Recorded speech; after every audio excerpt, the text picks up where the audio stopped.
combinativo de forças. E aí surge o famoso doutorado judiciais, muito tempo legal. Não vamos atrasar, tá? E a gente vai ver como é que surgiu a pesquisa e a legitimização da partilha utilizada no área popular. Então, várias universidades dos Estados Unidos começaram a desenvolver programas nessa área e tal, e a coisa começou a ficar mais séria. E uma pessoa que foi presidente da Associação de Psicólogos, da Sociedade Americana de Pesquisa, chamada William Global, ele é convidado para assumir o departamento de psicologia da Universidade de Duke, na Carolina do Norte, e a desenvolver, além de outras coisas, um programa nessa área desses fenômenos. Então, na época, pessoas ligadas aos políticos, pessoas falavam de produtividade e esse tipo de coisa, ou seja, a abordagem da época dos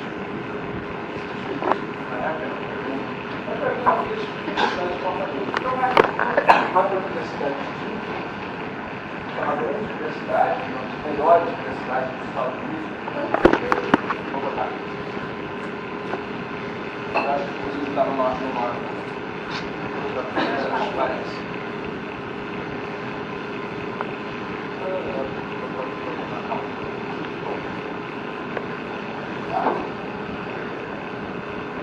McDougall, William McDougall, Universidade de Duke, na Carolina do Norte, ele convida um jovem biólogo para desenvolver um programa nessa área, do estudo dessas ocorrências, desses fenômenos. Esse biólogo nada mais era do que Joseph Max Ryan.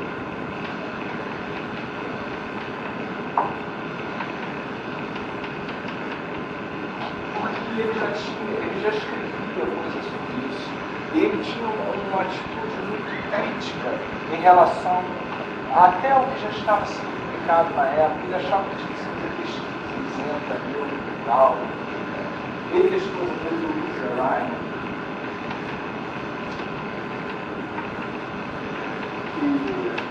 os dois biólogos, queriam estudar essa coisa, então ele convida o Ryan para assumir. Ele vai chamar esses estudos de parapsicologia. E ele vai desenvolver uma série de pesquisas nessa área. O Ryan viveu, nessa época, ele começou as pesquisas dele no final da década de 20, início da década de 30, de 1930. E nessa época, nos Estados Unidos, imperava a visão behaviorista ou comportamentalista sobre tudo. Ou seja, nessa época, a psicologia não se podia falar em emoção. Você não podia falar em sentimento, era tudo sistema nervoso, sério, tudo que você tinha que medir, toda pesquisa tinha que ser medida, tudo tinha que ser pesado, medido, assim, aquela coisa bem intensa, né? Então, evidentemente, o Ryan, como toda pessoa da sua época, se deixa também influenciar. Por isso, ele foi ótimo, porque foi exatamente isso que vai fazer com que a seriedade dele, bem behaviorista, né, que vai fazer com que o rigor de suas pesquisas fosse inclusive aceito de cético. Tem que dizer assim, eu continuo não acreditando, mas a pesquisa dele tem pecado.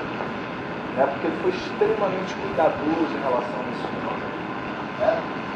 Então o Ryan vai desenvolver pesquisas nessa área, ele começa a estudar esses fenômenos, e ele vai chegar.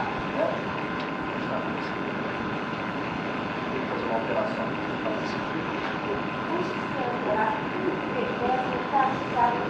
Mesmo até antes de 1900. Mesmo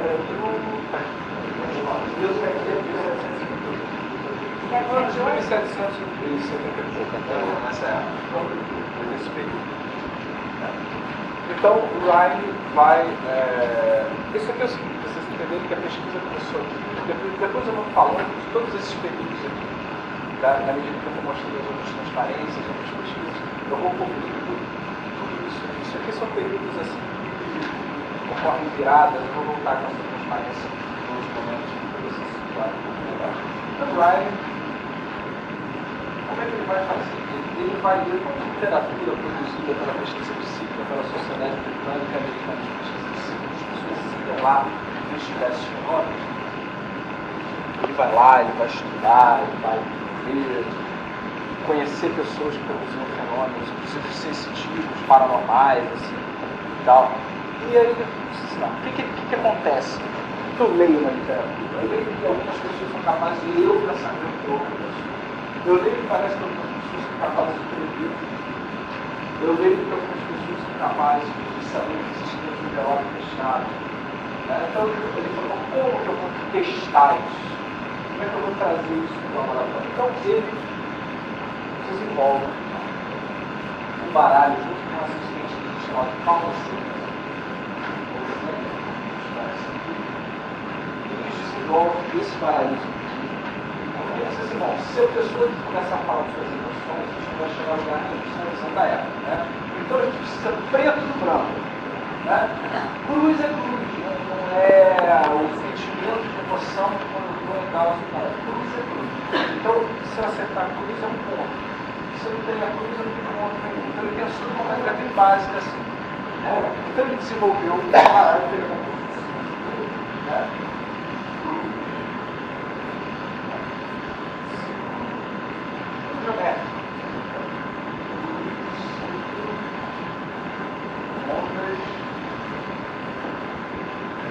Lados que inclusive são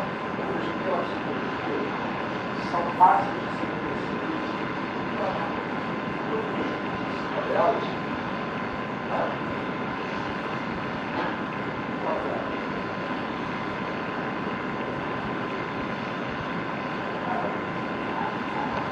Então o baralho é composto de 5 cartas, 5 de cada um dos sinais, quadrado, 5 pontos, estrela. É sempre assim, figura preta e branca.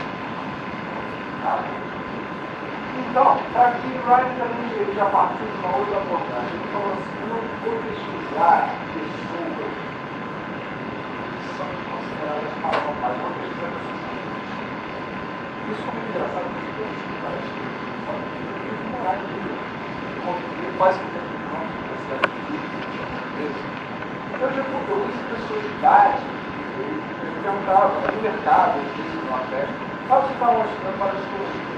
Eu fui voluntário do Dr. Ryan, é muito interessante, muito emocionante, né? Você ir lá, eu participei da pesquisa.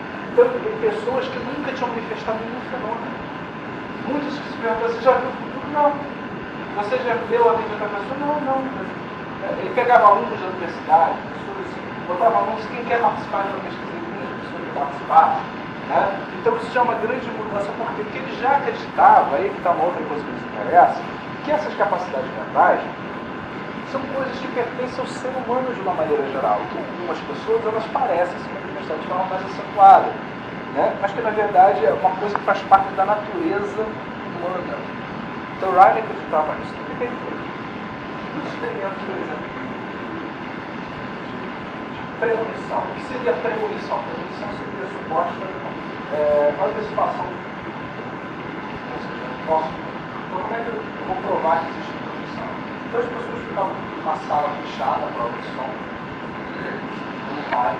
e alguém do lado de fora, por mecanismos aleatórios, tinha um maço ou vários maços baralhados. Então, na premonição, a pessoa ficava dentro da sala, o papel e uma caneta na mão lá. Então, o que a gente tinha que fazer? A gente tinha que adivinhar uma sequência de cartas que só existiria das ideologias, como se manifesta aleatoriamente por métodos aleatórios, no sentido que seria produzir uma quantidade de cartas aleatórias e baralhadas e ia confrontar aquilo com o que a gente estabeleceu no estudo.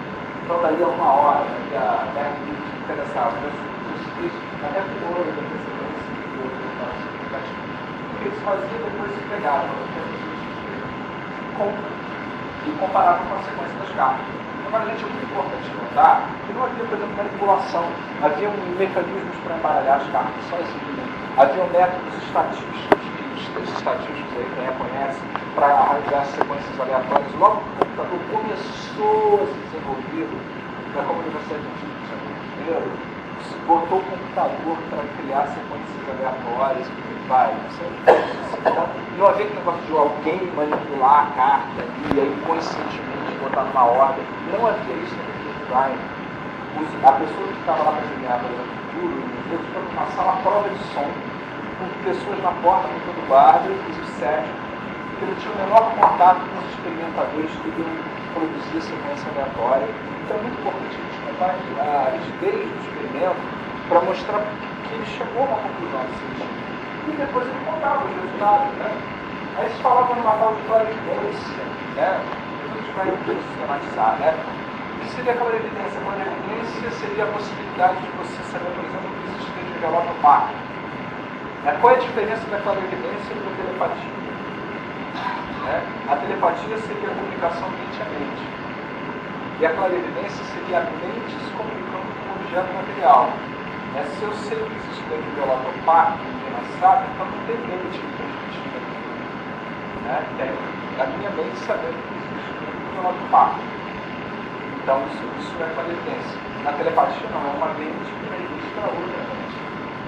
Quando a gente, por exemplo, bom, eu estava aqui para lá, eu estava assistindo R$10. Você vai colocar, eu estava pensando igual R$10 hoje, né? Se você chegou aqui, pelo menos eu vou te dar R$10, eu vou botar R$10. Aí telepatia. Telepatia. Eu não sei, depende.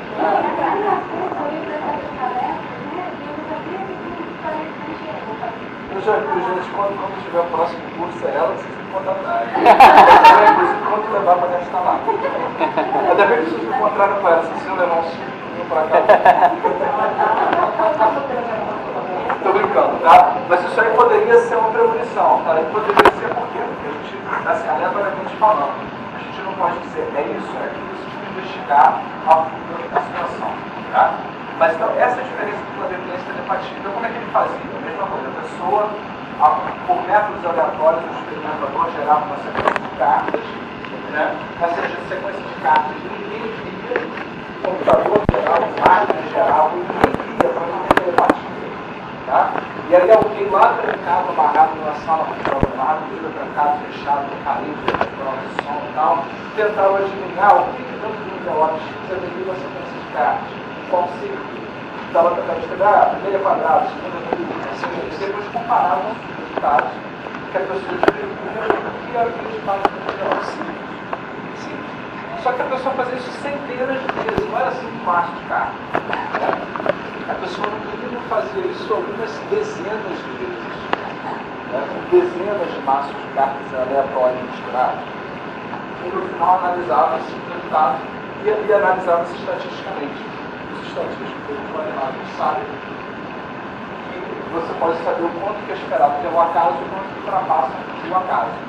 Ora, se você tem um lugar bloqueado do seu sentido e você não tem acesso ao mundo pelos seus sentidos, logo eu tenho que fazer um extrasensorial. Ou seja, um fenômeno que não é provocado pelos seus sentidos. Por isso surge o termo percepção extrasensorial, tá? Ou seja, a percepção que não pelos cinco sentidos.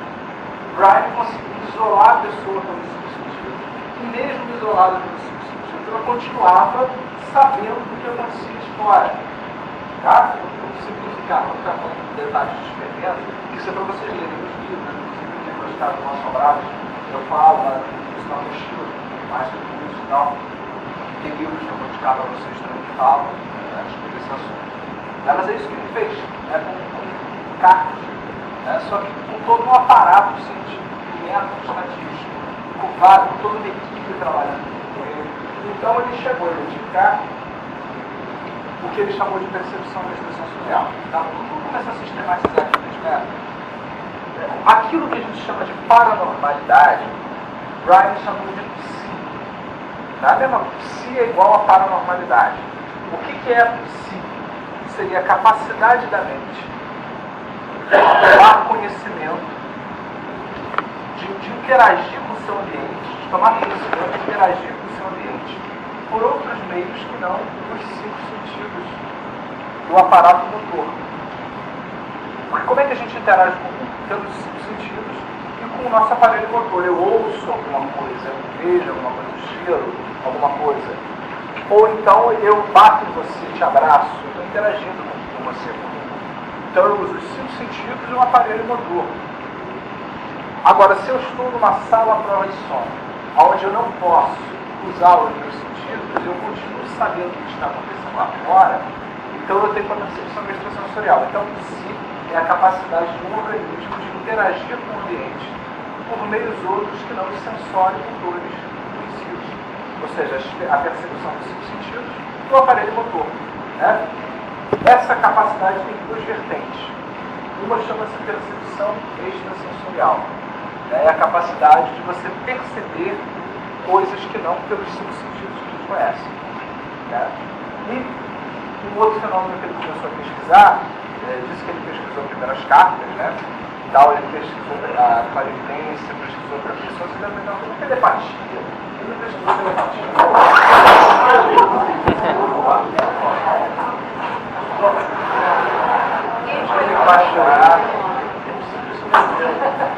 Se não for fenômeno paranormal, isso foi fenômeno de atuação do professor. Muito obrigado. Então, e a famosa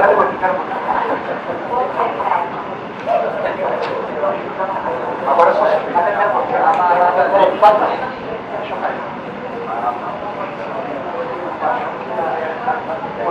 e a famosa telepatia, né? Ele fez experimentos de mandar alguém ficar numa outra sala olhando para as cartas, né? E o outro tentar adivinhar, e as pessoas continuavam tendo resultados simpáticos. Continuavam acertando uma quantidade tal que permitia mostrar que alguma coisa além do acaso estava acontecendo. Só que quando eu pego uma carta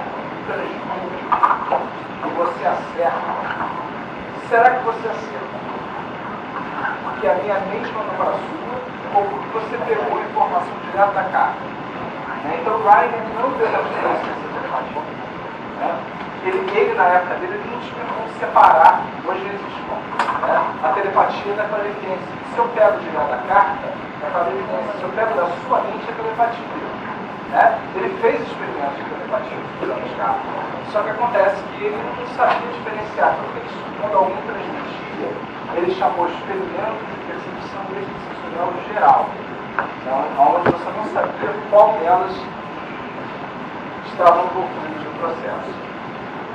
Nenhuma das pesquisas dele foi envolvida a parte emocional. Ficou o tempo todo nessa linha comportamental. Depois começou a entrar. O que ele fez na época foi, por exemplo, dar questionários de personalidades padronizados, que eram e tal. Aí vocês vão ver os resultados de pesquisa que eu vou mostrar mais adiante e tal. Houve alguma coisa, mas aquelas que envolveram a emoção dele só surgiram depois. Vou falar para você já. Então, a percepção extrasensorial é a capacidade de perceber os seus sentidos. E existem 3 tipos de fenômenos. Então, só 3. Só 3. Todos os outros que a gente vai ver nas sentidos são variações disso. Clarividência, que é a mente saber direto da matéria, a informação. Precognição, que é a visão do futuro. Antes dele existir o futuro mesmo, não coincidência ou futuro previsível. É o futuro mesmo, de verdade. E a telepatia, que é a comunicação que a gente não provou, mas ele achava que existia, mesmo assim. E nessa mesma época, ele publicou um livro no ano de 1994, uma monografia que vai virar uma referência chamada Percepção Extrasensorial, em 1994, e ele ganha atenção. Ele se torna mais famoso de todos os doutores das universidades americanas, de todo o princípio lá. Principalmente nos anos 1940, estava já era na verdade, ele foi capa de revista, comentado, ele chamou a capacidade de espetacular. Ele conseguiu demonstrar que ninguém conseguiu demonstrar. Nessa mesma época, em 1934, ele publica a monografia, o resultado dos 5, 6 anos de experimentos que fizeram, começou no final dos anos 20. 29, se não me engano. Percepção extrasensorial, da monografia. E aí o que acontece? Nessa mesma época que essas pessoas começaram a dar uma moça, chegou um rapaz e falou assim, negócio, sabe uma coisa que acontece comigo? Eu tenho os dados de jogar, eu fico procurando os dados. Aqueles brincadeiros que assim, eu quero que a soma dê 15. Eu jogo os dados para 15. Eu quero que todos tenham número 6. Eu jogo todos os número 6, é uma maioria. Aí o Riley, que já sabia dos relatos da ação da mente sobre a matéria, de limitações que estamos falando e tal, então, assim, será que esse cara está influenciando a mente? Então, a partir desse próprio exemplo do rapaz, ele construiu, usou os dados para jogar. Mas era uma coisa interessante, porque ele tinha lançadeira de dados, tipo o negócio dele que sorteia e tal, os dados ficavam ali girando e tal, e caiu, ninguém botava a mão nos dados, porque se você manipula, você constantemente pode fazer. Girar. Os dados eram de madeira. Para não atrair. Os dados furados são mais pesados de um lado, menos pesados do outro e tal. Isso é levado em consideração a dessa necessidade e tal. Então eram dados de madeira, todos equilibrados, a tinta e tal, de uma maneira que ficasse tudo direitinho. Os dados eram lançados arremessados num quadrante. Então tinham várias pesquisas, caíram no primeiro quadrante, no segundo, a soma de um determinado número, dependia da pesquisa, eles começaram a fazer. Aí começou a ter resultados significativos. Ele esperou anos, mais de 10 anos, para publicar, porque ele falou, gente, se já cria um caso com a percepção extrasensorial, esse negócio da ação da mente sobre a matéria, aí que é polêmica, mas ele esperou uns 10 anos, para publicar o primeiro monografia sobre esse artigo, porque ele mesmo sabia que isso é uma coisa muito mais séria, de muito maior responsabilidade, ou seja, a mente influenciar a matéria. Isso se chama de psicocinesia, isso se chama psicocinesia. Psicomente, kinesis por dentro. Psicocinesia, a ação da mente sobre a matéria. Então você vê que essa capacidade de interagir com o mundo por meios que não os sensórios motores, ou seja, a percepção extrasensorial e a ação da mente sobre a matéria. Psicocinesia. A percepção extrasensorial se compõe pela evidência da definição e empatia. E a psicocinesia divide em micro-PK e macro-PK. Você deve estar se perguntando por que está em SV? SV, está em inglês, extrasenso consciente. Essa coisa vai ser muito triste, mas não é. Essa é uma nomenclatura internacional. Você vai na Alemanha, você vai. Eu sou membro da PA, então eu uso a nomenclatura da PA. Qualquer outro. Mas quando eu faço uma transparência e tal, eu uso a nomenclatura da Associação Parapsicológica. Então você vai na Alemanha, tem aquele nós, arcas, árvores, Então, percepção extrasensorial e PK em inglês, psychokinesis, que é psicocinesia. Tá? Micro-PK e macro-PK. Micro-PK, vamos começar com a macro-PK que é mais fácil. Macro-PK é quando ocorre chamando de efeito físico. Psicocinesia é a ação da mente sobre a matéria, é efeito da mente sobre a matéria, que é um efeito físico. Tá? Então, quando ele é grande o suficiente, como um pouco de gás, que uma mesa que um copo estoura, ou um objeto se move, alguma coisa assim à noite, você vê claramente o que está ocorrendo, só você olhar para ele, você vê o que está ocorrendo, é macro do pecado, é um fenômeno de proporções grandes. Agora, quando se trata, por exemplo, do dado de jogar, você não vê o dado se mexer. Você só vai descobrir que o outro quando você descobrir, por exemplo, que você pediu o quadrante 1 e a maioria das vezes fica no quadrante 1, você não vê na hora o dado se mexer sozinho. Você só vê o dado se arremessado normalmente. Na hora de se computar os resultados, se observa que os resultados foram com a direção desejada. Tá claro? Tá indo? Então isso é micro-PK, você não vê a olho nu. Você precisa da estatística para te mostrar que o resultado que você teve da ação da mente sobre a matéria está ocorrendo. A pessoa que faz vários experimentos tentando arremessar o dado. Você não vê, o dado não levitica sozinho, ele age normalmente. Mas quando você computa o resultado de uma quantidade grande de vezes, você vê que foi na direção desejada. Então, ou seja, que supera o acaso. Se você pede o quadrante 1 ou número 6, dá um monte de número 6, o acaso nos mostra que pode dar só número 6. Não pode dar só número 6. Tem que dar outros números também. Se dá número 6, não sei qual é o livro do acaso da ultrapassa, tem um livro fantástico, televisão, Toda vez que fazer uma de olhar para você, que eu lembro o nome dele.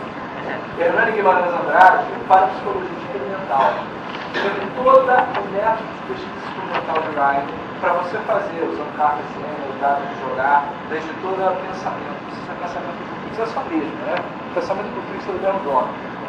Hernani Guimarães Andrade, que faleceu esse ano agora. Para psicologia experimental.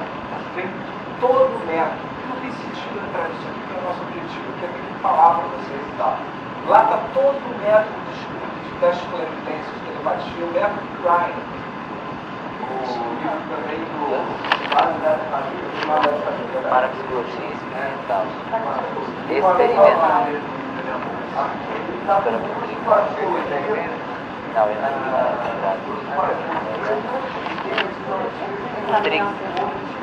o Trix do pensamento. Andrade Faria. Osmar Andrade Faria. Aqui atualmente mora em Florianópolis,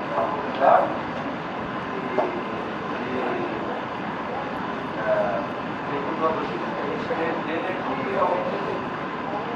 realmente não está aplicando mais o livro dele, tem alguns só guardados com ele. Inclusive o pai tem interesse grande de comprar o direito para o pai. Para você perder, e é muito importante se publicar nessa área, da parte. E agora esse do Hernani ainda está disponível, que é do Trix, pensamento, são editoras grandes. Tem dois livros também, eu acho interessante o pessoal estava do Paulo Fúrio, que é o Raio também estudando e o Fúrio também. Uma parte bem bacana. E tem muitos detalhes, assim, né? Aqui a gente está falando sobre Crianças sabem para ler esses livros todos. vários. Isso daí já vai ser. Não, se tiver tempo também não leio, mas... Vão receber a bibliografia. Agora, especificamente sobre a pesquisa do método experimental, eu gosto muito desse livro para psicologia experimental do Andrade, porque ele ensina passo a passo, pegue o baralho, faça tantos experimentos, uma tabelinha de significância estatística. Então você vai poder, por exemplo, fazer o seu próprio baralho, pode ser esse, pode ser outro qualquer, e fazer o teste. Ver tudo explicando ali como mais fácil, simples e tal, como desenvolver isso, inclusive dados de jogar também, que fala, ensina como usar a estatística e tal para verificar o efetivamente sobre a matéria. Agora você deve estar se perguntando assim, vem cá, mas só telepatia, psicocinética, e aqueles outros fenômenos quando a pessoa ouve alguma coisa, quando a pessoa sente um cheiro e alguém morre, ou quando a pessoa usa um pêndulo, esse pêndulo parece indicar que alguma coisa está escondida. Na verdade, gente, são variações desses fenômenos aqui. Tá? Desses três fenômenos. Vamos pegar percepção sensorial. Né? A gente sabe que clarividência é quando a mente vê direto do objeto. Eu posso ver da carta, mas eu posso usar um pêndulo também. Eu posso ver um pêndulo e posso descobrir, por exemplo, onde está enterrado alguma coisa, usando o pêndulo. A minha mente pode escanear o ambiente e a clarividência, e o pêndulo na minha mão formar por um código que eu estabeleci com ele, para a direita, sim, para a esquerda, não, e me dá os sinais que eu preciso. Isso chama-se radiestesia. É quando você usa pêndulos, varinhas e tal, né, para localizar. A gente usa pêndulo, tem alguns homeopatas que usam pêndulo para ajudar a ver qual é o melhor remédio e tal, porque eles estão confiando no subconsciente deles. Na verdade, não é o pêndulo que vai resolver, eles é que vão entrar em contato com aquele ambiente, e o pêndulo vai ser apenas um comunicador daquilo. Então, na verdade, pode ser clarividência, pode ser telepatia, e você usa o pêndulo, por exemplo. Tem uma brincadeira que dá no esporte muito prazer, né, de 10, 8, um convidado, umas letras, fazem perguntas. Assim, a mesa Ouija era uma das práticas espíritas. Né? Quando eu dou cursos longos, assim, então eu faço de fazer mesa Ouija. Aliás, tem muito caso do que tem científico, que a gente lá na universidade a gente fez a mesa Ouija, né? Deus explicou esse nome. Eu morri e era no Deus, tem uma filha minha que se chama Cláudia, mora no Rio. Ela precisa receber uma herança, o telefone dela é tá tudo assim, né? Anotando, né? Esse é o telefone, não sei se é herança e tal, do imóvel, do sobrenome. Vai ligar pra lá, é um açougue, não tinha nada a ver com Cláudia. A Cláudia é uma vaca.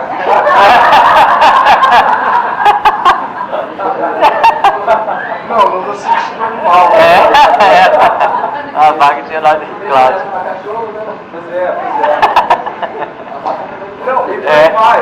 Então, quer dizer, mas eu já vi casos, eu tive um caso na Mesorrígia, na Ilha do Governador, em que nós fizemos a Mesorrígia e saiu assim alguém, fulano de tal, está presente aqui. Não, disse assim, meu nome é fulano. Aí a menina disse assim, essa é minha avó. Aí ela dizendo assim, que veio ali se despedir e dar um abraço nela. E nós tivemos até um contato de cavalo parecido naquele momento. Aí eu me pergunto, teria sido espírito, teria sido a mente dela com telepatia com a própria família, já sabendo o que ia acontecer, aquilo se manifestou da forma mecânica do corpo. Então, na verdade, existia